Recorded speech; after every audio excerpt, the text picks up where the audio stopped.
ഇപ്പോൾ പ്രിയങ്ക ഗാന്ധി മാധ്യമങ്ങളെ കാണുന്നുണ്ട്. അതിലേക്ക്. महिला विरोधी कहकर महिलाओं के मसीहा बन जाएंगे। तो आप महिलाएं हैं, हम जानती हैं कि महिलाओं का मसीहा बनना इतना आसान नहीं है, करके दिखाना पड़ता है। एक इतिहास है, कांग्रेस पार्टी का एक इतिहास है, विपक्षी दलों का एक इतिहास है, भाजपा का इतिहास है महिलाओं के संदर्भ में, और वो इतिहास बहुत स्पष्ट है। आपके खड़े होने से सदन में उसका विपरीत कहने से कोई फर्क नहीं पड़ता। महिलाएं देख रही हैं, उन्नाव को देखा, हाथरस को देखा, ओलंपिक की खिलाड़ियों को देखा, यहीं दिल्ली में सड़क पर बैठी थी, किसने पूछा उनको? मणिपुर में महिलाओं को देखा, किसने पूछा? और आज आप संसद में खड़े होकर कह रहे हैं हम मसीहा बनना चाहते हैं महिलाओं के। तो ये बहुत स्पष्ट है कि ये महिला आरक्षण बिल की बात नहीं थी, ये परसीमन की बात थी, और परसीमन इनको इस आधार पर करना था जिसमें इन्हें जाति के आंकड़े नहीं देखने की जरूरत होती और अपनी मनमानी करने की पूरी स्वतंत्रता मिलती। तो ये बिल्कुल मुमकिन ही नहीं था कि विपक्ष उनका साथ दे, और मैं बहुत खुश हूं कि आप सबने, देश ने देखा कि जब विपक्ष एकजुट हो जाता है तो किस तरह से इनको हराया जाता है। किसी ने मुझे पूछा आते हुए कि ब्लैक डे है, आप ये सरकार कह रहे हैं कि ब्लैक डे है। ब्लैक डे इनके लिए इसलिए है क्योंकि पहली बार इनको धक्का लगा जो लगना चाहिए था। आज की महिलाओं की समस्याएं बहुत ज्यादा बढ़ रही हैं, संघर्ष बढ़ रहा है, बेवकूफ नहीं है महिलाएं, सब कुछ देख रही हैं। वो पीआर मीडियाबाजी वो अब नहीं चलेगी। कुछ ठोस करना है तो आप 2023 में जो सर्वसहमति से जो विधेयक पास हुआ था, पारित हुआ था, सारे दलों ने उसका समर्थन किया था, उसको लाइए। उसमें अगर कुछ एकाध संशोधन करना है छोटा, ताकि वो अभी लागू हो सकता है, करिए, और उसको अभी लागू करिए। महिलाओं को हक दीजिए, अभी दीजिए, लेकिन उसको आप घुमाकर और दूसरी चीजों के साथ उसको अटैच करके आप गुमराह करने की कोशिश मत करिए। सीधी सी बात है, इसको अभी करिए, हम सब तैयार हैं। अब आप पूछिए। मेरा सवाल आपसे ये है,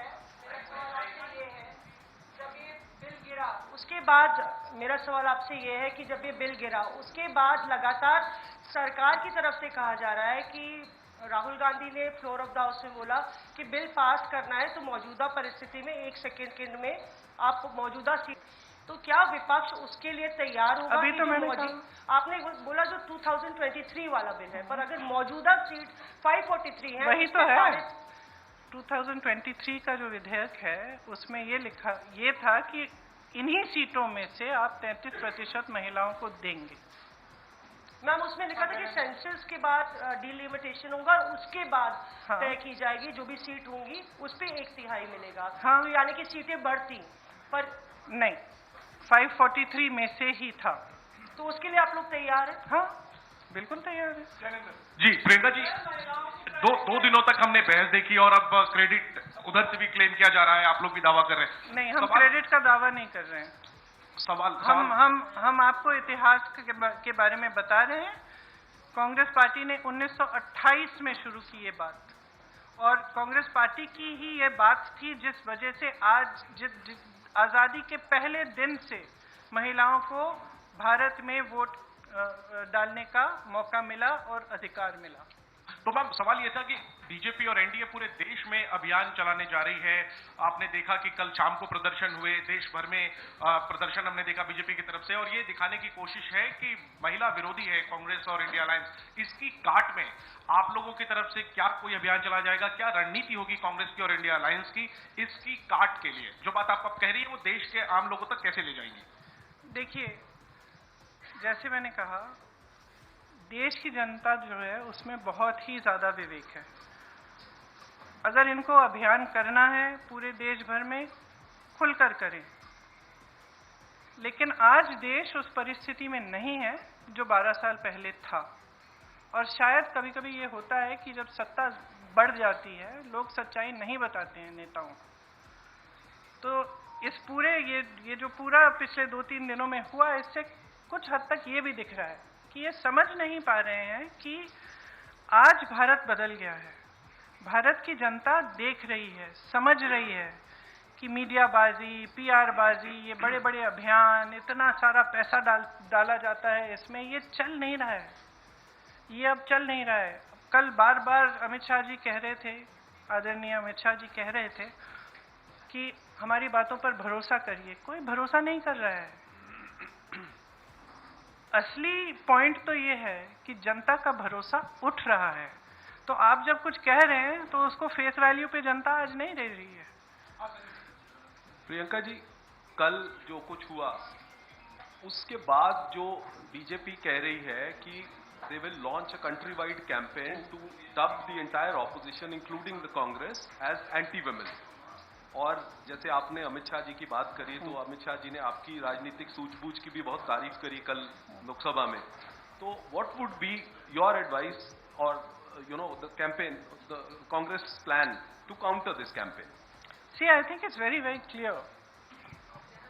We are saying, we'll say this from every platform. We will say this in every state, not just the Congress party, but every party of the India Alliance will say it very, very clearly. Bring that 2023 legislation which was passed, make whatever change you want to get it done by 2029, we will fully support it. We will say this again and again, all over the country. And the other point that I was making in Hindi earlier was that things have changed for this government. It's very visible from their actions. Firstly, they are under a lot of international pressure. It's very, very clear.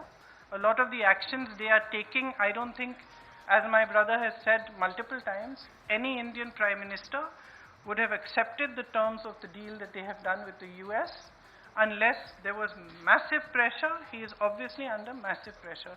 It is very obvious. So public is seeing this.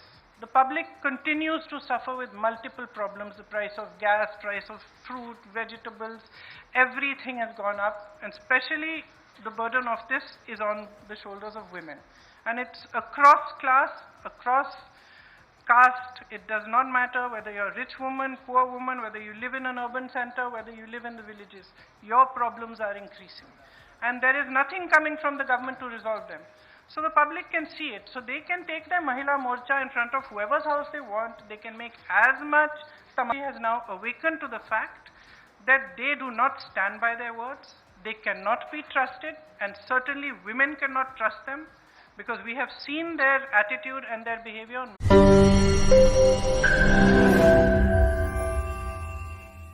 ലോകത്തെവിടെയായാലും ഏത് സമയത്തും 24 വാർത്തകളും augmented reality പാക്കേജുകളും എക്സ്പ്ലെയിനറുകളും വിശദമായി കാണാൻ ഞങ്ങളുടെ YouTube channel നിങ്ങൾക്ക് subscribe ചെയ്യാം.